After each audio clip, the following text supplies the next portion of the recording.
বাংলাদেশে ইসলাম তোমরা আনো নাই। বাংলাদেশে ইসলামের যে পীর আউলিয়া কিরাম, ঠিক কি বলো? এদেশে কোন রাজনৈতিক দলেরা, এদেশের কোন রাজনীতিবিদেরা, দার্শনিকরা এদেশে ইসলাম আনে নাই। এদেশে ইসলাম এনেছে শাহজালাল ইয়ামানি রহমতুল্লাহ আলাই, খান জাহান রহমতুল্লাহ আলাই, শাহ সুলতান রহমতুল্লাহ আলাই, মাইজওয়ার কৌজি রহমতুল্লাহ আলাই, ফুরফুরার মধ্যে তোমার আবু সিদ্দিক রহমতুল্লাহ আলাই, ঠিক কিনা কন?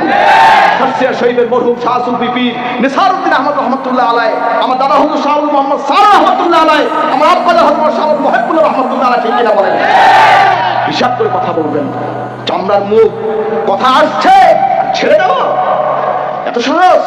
এখন তো ওয়াজেরা নায়িকা তো সিনারিও বলে, আপনি তো ওয়াজের মাহফিল। নবীজির সিরাত বলবে, সাহাবীদের সিরাত বলবে, আদর্শ বলবে, চরিত্র বলবে। স্বল্প খরচে বিশ্বস্ত ও উন্নত মানের সার্ভিসে উমরা করতে চাইলে কাজী রাকিবের তত্ত্বাবধানে আপনি যেতে পারেন পবিত্র নগরীতে।